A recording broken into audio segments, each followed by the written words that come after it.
రాష్ట్రాలకు కేంద్ర హోంశాఖ కీలక ఆదేశాలు జారీ చేసింది. మే 7న అన్ని రాష్ట్రాల్లో సేఫ్టీ మాక్ డ్రిల్స్ నిర్వహించాలని ఆదేశించింది. వైమానిక దాడులపై అవగాహన కోసం మాక్ డ్రిల్ నిర్వహించాలని ఆదేశించింది.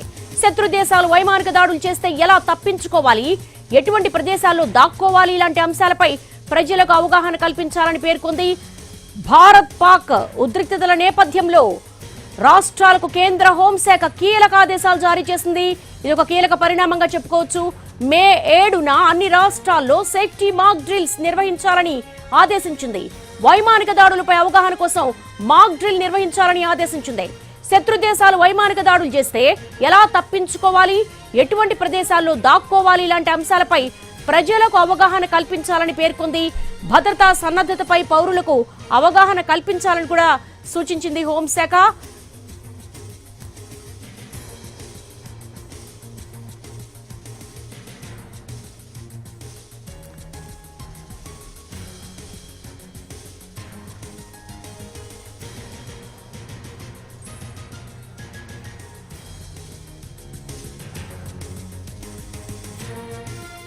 ఓ పక్క ప్రధాని నరేంద్ర మోడీతో త్రివిధ దళాలు బ్యాక్ టు బ్యాక్ సమావేశమవుతున్న నేపథ్యంలో రాష్ట్రాలకు కేంద్ర హోంశాఖ కీలక ఆదేశాలు జారీ చేసింది.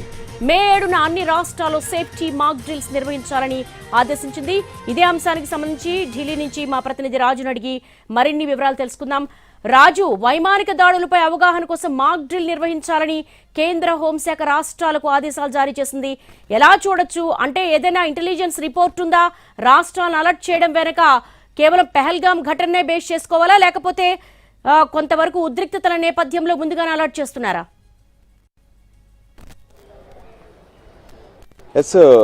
ఏదైతే గత నెల అంటే 22వ తేదీన పహల్గామ్లో జరిగినటువంటి ఈ ఉగ్రదాడి ఘటన నేపథ్యంలోనే ఇప్పటికే అంటే సరిహద్దు ప్రాంతాలను మొత్తం కూడా పూర్తి స్థాయిలో అప్రమత్తమయ్యారు. అంతేకాదు త్రివిధ దళాలు ఒకవైపు అంటే సన్నద్ధమవుతున్నటువంటి పరిస్థితి ఉంది. ఎందుకంటే పాకిస్తాన్కు సంబంధించినటువంటి వ్యవహారంలో ప్రత్యేకంగా భారత్లో జరుగుతున్నటువంటి ఉగ్రదాడుల వెనక పాకిస్తానే ఉందనే విషయం పట్ల కూడా స్పష్టంగా కనిపిస్తుంది.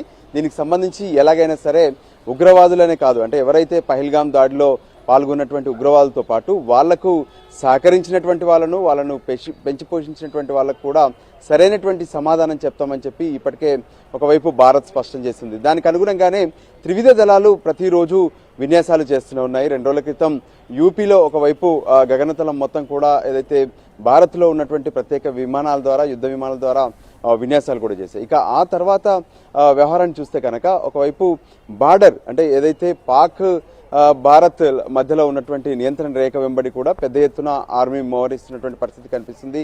దానికి అనుగుణంగానే పాక్ సేన సైతం బార్డర్కు చేరుకుంటున్నటువంటి పరిస్థితి కనిపిస్తుంది. ఇక మరోపక్క ప్రత్యేకంగా చూడాలంటే ఏదైతే అరేబియా సముద్రంలో సైతం ఒకవైపు మొత్తం నేవీ సిద్ధమవుతుంది.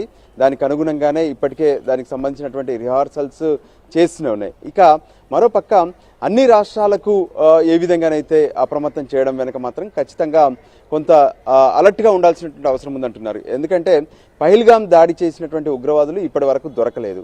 అంతేకాదు దాంతోపాటు దేశంలో పలు చోట్ల దాడులు చేసేందుకు ప్రత్యేకంగా టూరిస్టు ప్లేసెస్తో పాటు మరికొన్ని ప్రాంతాలు అంటే కీలకమైనటువంటి అడ్మినిస్ట్రేషన్గా ఉన్నటువంటి ప్రాంతాలపైన కూడా కొంత దాడి చేసేందుకు ఫోకస్ పెట్టినట్టుగా కూడా తెలుస్తుంది. అదే విషయాన్ని ఇంటెలిజెన్స్ అంటే భారత్ నిఘా వ్యవస్థ మొత్తం కూడా హెచ్చరిస్తున్నటువంటి పరిస్థితి కనిపిస్తుంది.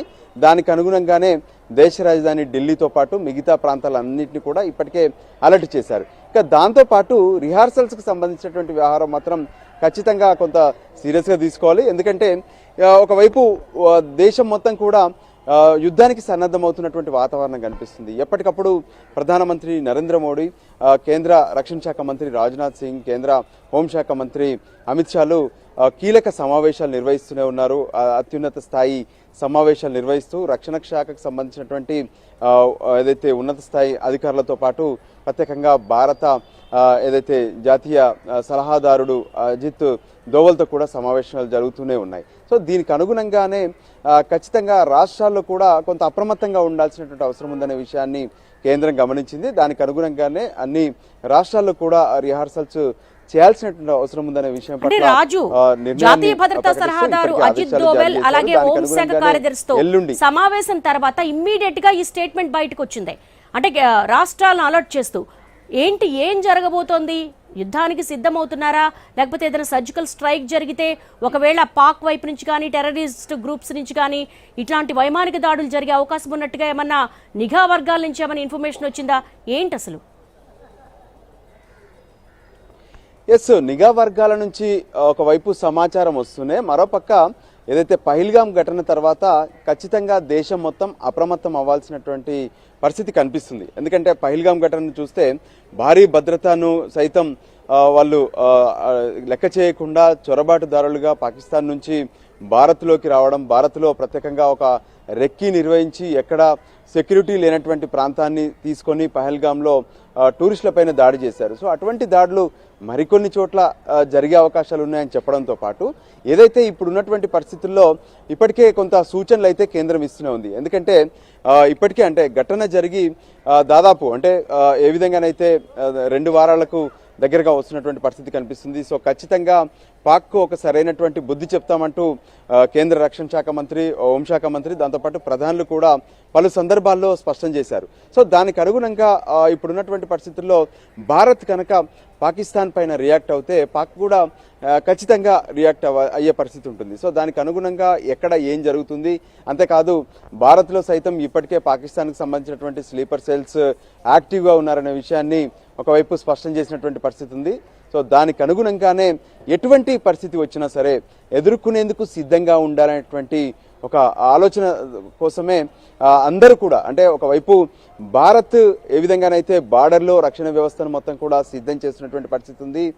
త్రివిధ దళాలు సిద్ధమవుతూనే ఉన్నాయి. అదే సమయంలో రాష్ట్రాల్లో ఏదైనా ఒకవేళ సంఘటన జరిగితే ఎదుర్కోవడానికి సిద్ధంగా ఉండేందుకే ఈ రిహార్సల్స్ చేయాలనే విషయాన్ని స్పష్టం చేసినట్టుగా తెలుస్తుంది. అందుకోసమే రిహార్సల్స్కు మొత్తం కూడా రాష్ట్రాలు సిద్ధంగా ఉండాలనే విషయాన్ని కేంద్రం స్పష్టంగా ఆదేశాలు జారీ చేసింది. దానికి అనుగుణంగానే మే 7వ తేదీన రిహార్సల్స్ అన్ని రాష్ట్రాల్లో జరగనున్నాయి.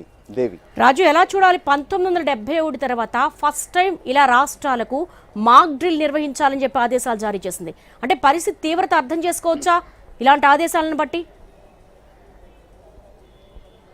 ఎస్, మనం చూస్తూనే ఉన్నాం. అంటే ఒకవైపు భారత్ ఏ విధంగానైతే ఉగ్రదాడి తర్వాత రియాక్ట్ అవుతుందో, అంటే ఇక్కడ బాధితులుగా ఉన్నాం. మన భారతీయులను ప్రత్యేకంగా ఒక మతాన్ని ప్రత్యేకించి టార్గెట్ చేసినటువంటి పరిస్థితి కనిపించింది. దీని వెనక పాకిస్తాన్ ఉంది. అయితే భారత్ ఏ విధంగానైతే సన్నద్ధం అవుతుందో, పాకిస్తాన్ వాళ్ళ ఏ విధంగానైతే వాళ్ళపై దాడి చేసేందుకు సిద్ధమవుతుందో, ఉగ్రవాదాన్ని అణిచివేసేందుకు సిద్ధమవుతుందో, అదే స్థాయిలో పాకిస్తాన్ సైతం భారత్ని ఎదుర్కొనేందుకు కూడా ప్రణాళికను సిద్ధం చేసుకుంటుంది. తమ వద్ద ఉన్నటువంటి ఆయుధాలతో పాటు యుద్ధ ట్యాంకులను వీటన్నిటిని కూడా సిద్ధం చేసుకున్నటువంటి పరిస్థితి ఉంది. నిజంగా ఏ క్షణాన్నైనా ఒకవేళ భారత్ దాడి చేయడానికి సిద్ధమవుతే కనుక పాకిస్తాన్ ఏ విధంగా రియాక్ట్ అవుతుంది, అట్నుంచి వచ్చేటటువంటి ప్రతిఘటన ఎలా ఉండబోతుంది, దాన్ని దేశం మొత్తం కూడా ఎదుర్కోవాల్సి ఉంటుంది. ఎందుకంటే దేశం మొత్తం కూడా సన్నద్ధం అవ్వాల్సినటువంటి అవసరం ఉంది. ఒకవేళ యుద్ధమే జరిగితే ఒక బార్డర్కే పరిమితం కాదు, అది దేశం మొత్తం కూడా ప్రభావం చూపుతుంది.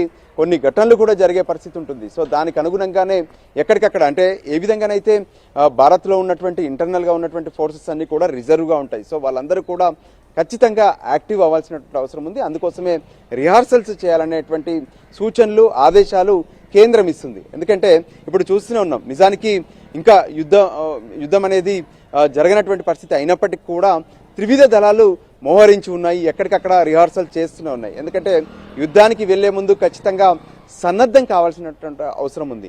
సో ఆ సన్నద్ధంలో భాగంగానే ఒకవైపు పాక్తో పోరాడేందుకు, బార్డర్లో పోరాడేందుకు ఒకవైపు ఆర్మీ సిద్ధమవుతుంటే, మరోవైపు నేవీ ఏదైతే అరేబియా జలాల్లో పోరాడేందుకు, సముద్రంలో పోరాడేందుకు నేవీ సిద్ధమవుతుంది. ఇక గగన తలంలో వచ్చేటటువంటి ఎటువంటి విపత్తునైనా సరే ఎదుర్కొనేందుకు ఒకవైపు ఎయిర్ ఫోర్స్ కూడా సిద్ధమవుతున్నటువంటి పరిస్థితి కనిపిస్తుంది. దానికి అనుగుణంగానే దేశంలో ఉన్నటువంటి రాష్ట్రాలు సైతం సిద్ధం కావాల్సినటువంటి అవసరం ఉంది. అందుకోసమే ప్రతి రాష్ట్రంలో కూడా అంటే రాష్ట్రాలు, కేంద్రపాలిత ప్రాంతాల్లో కూడా ఈ రిహార్సల్స్ అన్ని నిర్వహించాలనేటువంటి ఆదేశాలు కేంద్రం జారీ చేసింది. దేవి, అంటే బోర్డర్ సెక్యూరిటీకి సంబంధించి కానీ, దేశ భద్రతకు సంబంధించి కానీ కొన్ని మిలిటరీ యాక్షన్స్ అనేవి చాలా వ్యూహాత్మకంగానే జరుగుతాయి. కానీ ఇక్కడ భారత్ చాలా ఆచితూచి అడిగేస్తోంది. ఇటు దౌత్య యుద్ధం, ఇటు ఆర్థిక యుద్ధం చేస్తోంది. పాక్ను అష్టదిగ్బంధనం చేస్తూనే అట్ ద సేమ్ టైం అన్ని స్టేట్స్ని కూడా అలర్ట్ చేయడం వెనక ఏం స్టెప్ తీసుకోబోతుందన్నది ఏంటి అసలు?